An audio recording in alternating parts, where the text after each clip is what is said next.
بسم الله الرحمن الرحيم.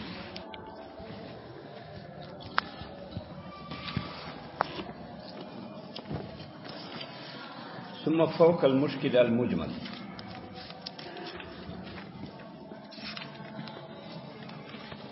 حاصل دا چې دا د خفا اقسام ذکر کول او دغه احکام ذکر کول. هغه کې ذکر کوي خفي، بیا مشکل، اوس مجمل ذکر کوي. خفي هغه وي چې مراد واضح نه، خدا د عارض لوجه یو خارجي وجه، صيغه وجه نه، لا من حيث صيغه وجه نه. مطلب دا صيغه د خفي خو ظاهر المرادي په نظر سره معنا لغوي ته، صيغه خفي ظاهر مراد لري، په نظر سره معنا لغوي ته، لیکن اصل کې دغه چې خفا راغلي دا لوجه د عارض نه، عارضي امر خارجي لوجه راغلي. لکه مثلا سرکه بیان وکړو، نو سرکه معنی هو ظاهر ده چې دې کې قطع د یاد واجب ده، لیکن وس طراز او نباش کې دا معنی خفي و. عارض په بنیاد عارض دا چې طراز خو تیزی سره جیب وي، سره بیدار او معمولی غفلت سره وي جیب وي. النباش هم غلا خو کوي مال اخلي خو کثرت غفلت لولي. اسرکی کې هم اخذ د مال الغیر، الته غفلتی، اسرکی کې غفلتی نه، طراز چې جیب کټ کې الته غفلتی. نباش چې نباش چې کفن وباسي مړی نه، الته ډېر غفلت. نو ګوره درې ځای غفلت راغی، دا اوس امر عارضي ده. تر معنا خو واضحه ده، سارق معنا واضحه ده، طراز معنا واضحه ده، جیب کوتر ته وایي. نباش معنا واضحه ده چې کفن کش ته وایي. خو عارض په بنیاد باندې دلته خفا راغله چې اوس عارض دا ده چې موږ سرکه باندې نظر کو، طراز باندې نظر کو، نباش باندې نظر کو، نو موږ ته دا اندازه لګي چې سرکه کې خو هم غفلت وي، اخو په دغه کې په طراز کې قلت الغفلت، ډېر لږ غفلت، خو بیدار سړی سوچي او دې سره معمولی چې د رب د سترګې وي د نجیب کټ کړي. دلته غفلت رااله خو ډېر معمولی ده. نباش کې بیا ډېر غفلت ده. نو دا غفلت دا امور عارضي دي کنه، نور معنا خو یې واضح و.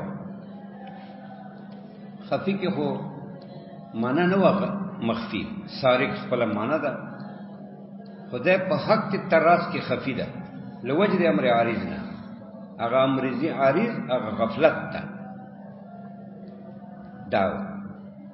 او مشکل باندې کې دا څه ویل چې دا سامع باندې د حقیقت پټي، خو بیا داخلي په امثالو کې حقیقت مشکل کې حقیقت پټوي احتمالات لوجنه. هغه حقيقي معنی یې څه ده؟ هغه کې پټوالی وي. خفي کې خو حقيقي معنی واضح و لغوي معنی، خو امر عارض لوجنه دغه په کې خفا و. او مشکل دا ده اشکال حقیقتو چې د حقیقت کې اشکال ابهامي چې کومه حقيقي معنی ده، خو دخل فی اشکالی خدای بیا په امثالو کې داخل شي، بیا خی ابهام پیدا شي، امثالو کې داخل شي. لکه مثلا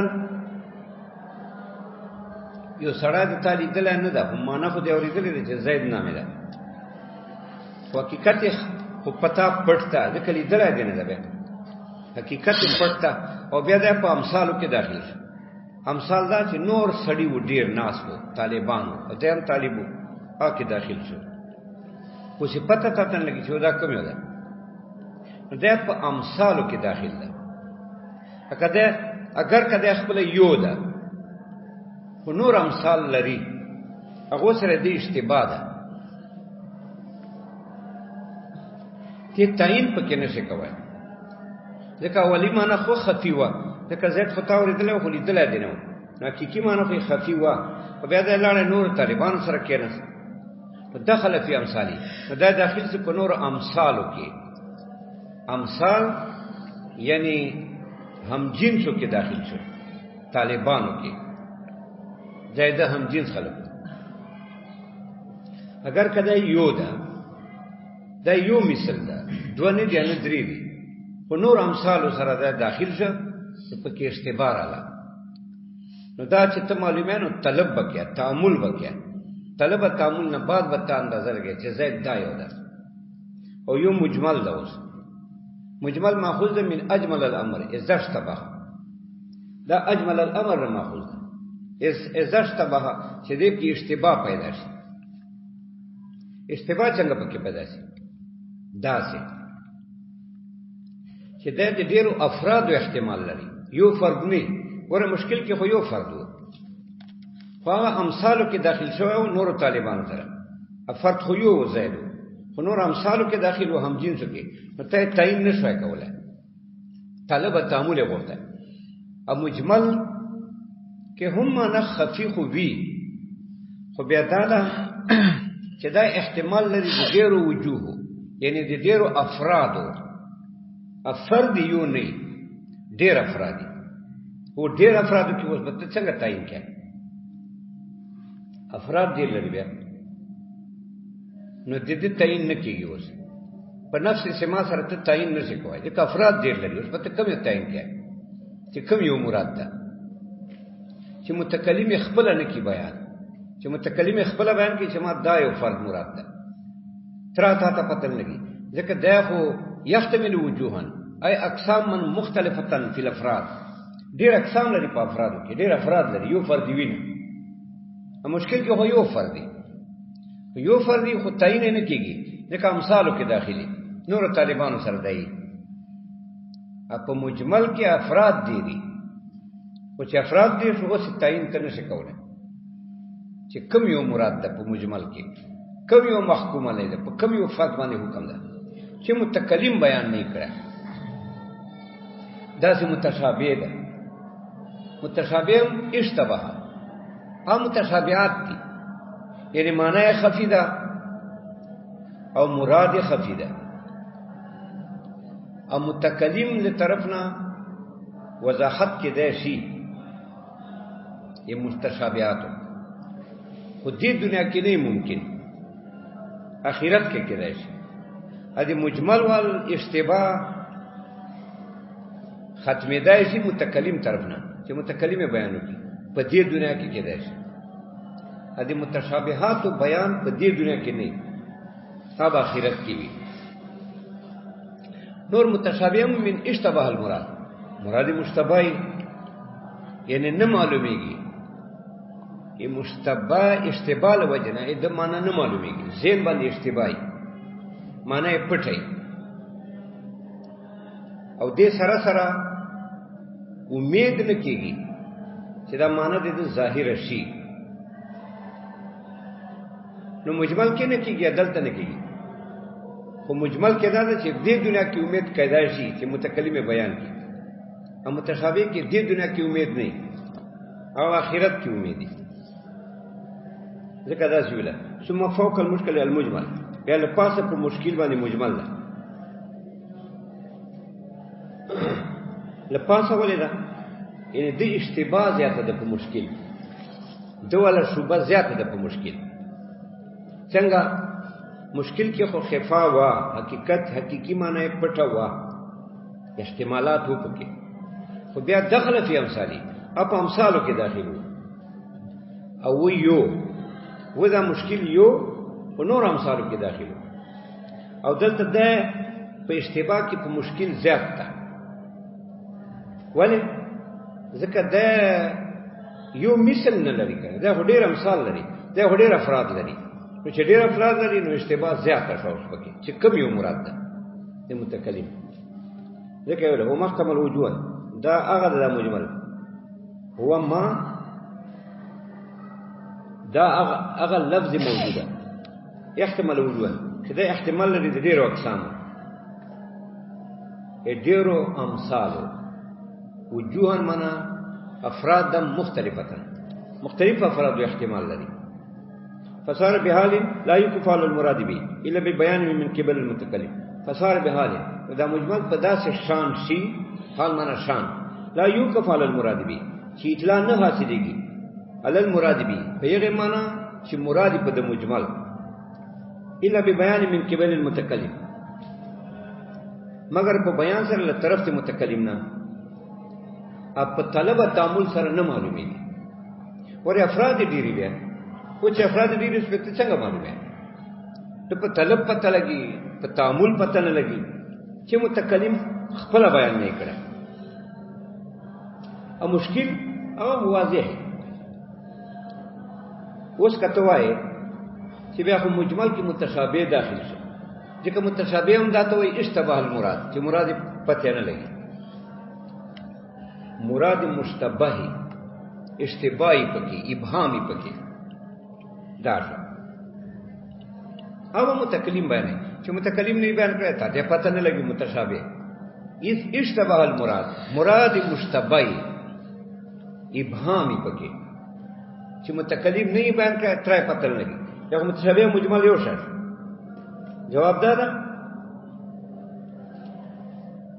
چې مجمل کې بیان کې دی شي چې متکلم چې خبر الله کی ورسره خپل طرف نه لحوق کی بیا بیان پته لګي او متشابه لیس کذالک متشابه کې لحوق نه چې ورسته متکلم لحوق کی یعنی تشابه سره ټچ کی هغه سره مراد پته ولګي متشابه کې لحوق نه یعنی تشابه نه ټچ کوي متکلم او مجمل کې دا امیدي چې متکلم ولګي د سره چې ورسته لاحق ولګي یعنی یو عارض شای ولګي چې هغه سره مراد پته ولګي بل ممتاز ویلو چې دا ته ګوره دنیا کې ممکن ده بیان د مجمل او متشابه اکی بیان نه آخرت کې ممکن کېدای شي دې دنیا کې نه و دا متشابه دوه قسم دي یو هغه متشابه دي چې همه معنا مراد پټي همه معنا لغوي پټي دواړه پټي لکه حروف مقطعات دا حروف مقطعات په قرآن اول کې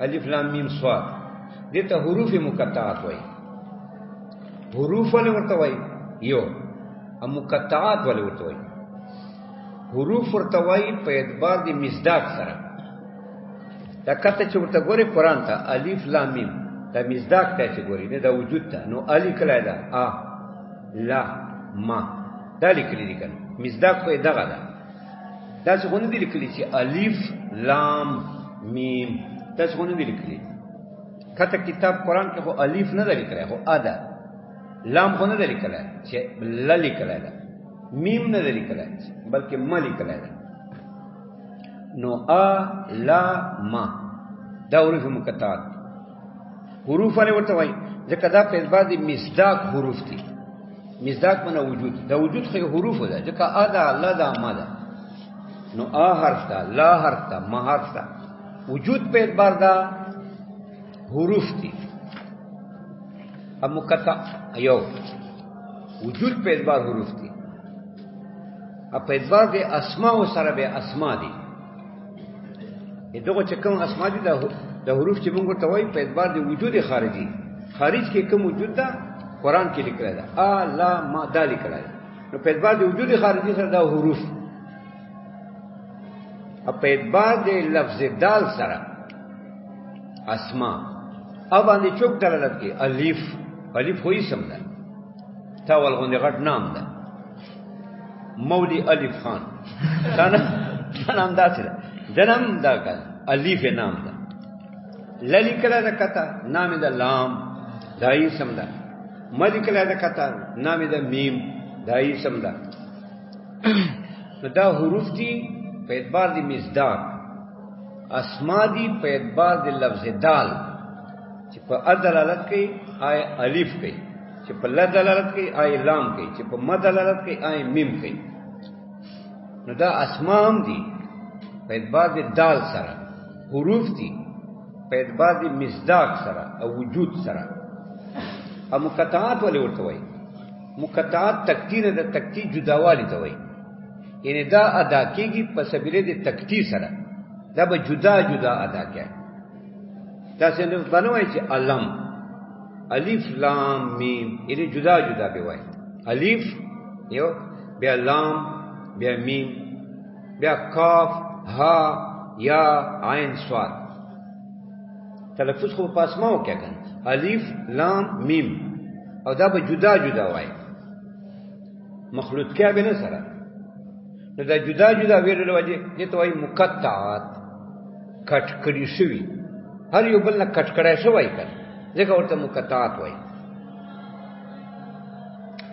ته نه مراد معلوم ده ان معنا لغوي، دې معنا لغوي نه ده معلومه، امت ته نه ده معلومه، ان دې مراد معلوم ده چې دې څه مراد ده.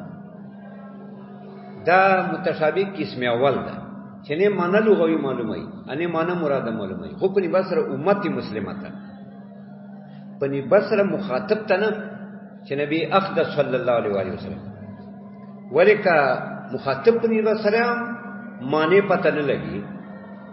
بیا خدا خطاب بالمهمل شو، دا خدا سے کلام ته محمل ده، معنی پته نه لګي مخاطب ته، او کلام ته کیا رب سبحانه کلام کوي او مخاطب ته پته نه لګي، نو دا کلام بالمهمل شو. بیا کلام په محمل سره چې محملات وایي، دا یو عقل من سره نه لایق.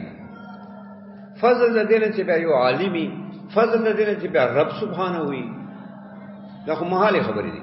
یا نبی مبارک صلی الله علیه وسلم ته خطابي، لہذا نور امت ته نه معلومه، نبی مبارک ته معلومه ده. دې معنا لغوي ورته معلومه ده، امانه مراد ورته معلومه ده.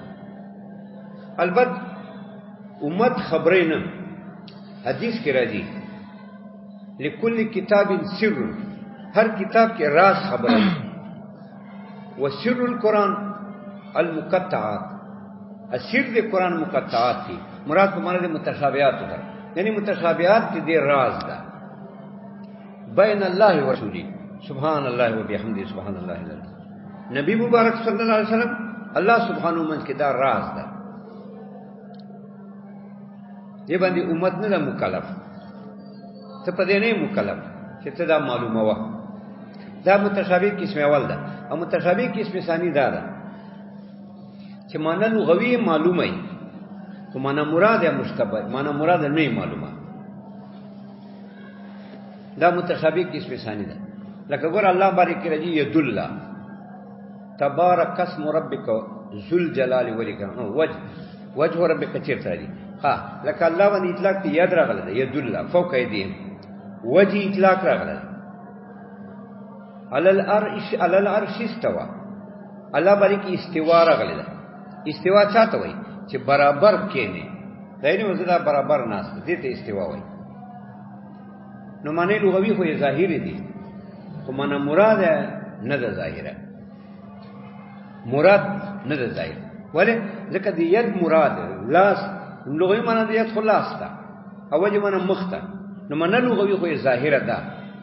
اته چې قران ترجمه کیا یا تفسیر کیا نو معنا به لغوي به کیا، دا څه وایي ید الله دی الله لاس، وجه ربک دی الله مخ مبارک، دا څه وایي ذات ویل شي، وجه ربک ذات طرف، خو مخ ویل شي، دا معنا لغوي خو ظاهره ده، خو مراد نه ده ظاهر. ځکه مراد خو الله، مراد خو الله مصداق ده، ید مصداق الله سره ده، ادي وجه مصداق الله سره ده، هغه نه ده معلوم، هغه نه ده معلوم. من غیر تشبیه و من غیر تشبیه، تشبیه به نه وای مخلوق سره، تاسو به نه وای چې الله پر ید ده لکه دا ید دا وای مصداق ده، ید لاس دای مفهوم ده، دای مصداق ده، ید لاس دای مفهوم ده، مصداق اوخ کې، اوخ کې دې مصداق دې ده مخه تخپې شي، دای مصداق دا هر حیوانات باندې سوچ وکړه. لاس، لاس مفهوم، ید مفهوم لاس ته، مصداقات بدل دي. مثال انسان کې دا مصداق تا، بل کا کې بل مصداق کی، بل چا کې بل مزداقي مزداقاتو کې فرقي دار. نو الله بارکه متشابهات چې دي دو معنی لغوي معلومه ده. ید من الله وجه من مخ خو معنی مراد نه ده معلومه. من غیر تشبیه و عقیده بدی ومن غیر تشبیه و تمثیل. تشبیه به نه وای مخلوق سره دا څه نه وای چې الله لاس داسې ده دا څه نه وای. من غیر تشبیه و تمثیل نه به تشبیه مخلوق سره وای و تمثیل نه به مثال په مخلوق کې بیان ہے چې الله لاس لکه دا مثال مخلوق کې به مثال نه وای. دا د اهل سنت والجماعت مسلک ده چې معنا دي متشابهات ظاهره ده. ید من الله وجه من مخ استوا معنا استقامت سره برابر کړي دا معنا لغوي ظاهره ده. مراد مجهول ده مراد نه ده معلوم. من غیر تشبیه و تمثیل تشبیه به مخلوق سره نه وای چې دا خلاص و تمثیل مثال به مخلوق سره نه وای. ځکه چې تشبیه مخلوق سره وای مخلوق سره مشابه کوي. مخلوق خو جسم ده الله جسم نه ده. مخلوق کې خو عیبونه دي الله کې عیبونه نشته. مخلوق کې ترکیب ده لکه ممکن دا ترکیب ده الله کې ترکیب نشته. ځکه مخلوقیت ترکیب اجزاء دا ټول ممکنات دي. اجزاء ته کل محتاجي دا جمعه ته د اجزاء ته محتاج ده کړي دا اجزاء دي. نو معناه معلوم ومصداقه مجهول ما عقیدة التنزیه من التشبیه والتمثیل. معنی معلومه ده مصداق مجهول ده یعنی وجود خارجی مونږ مجهول ده.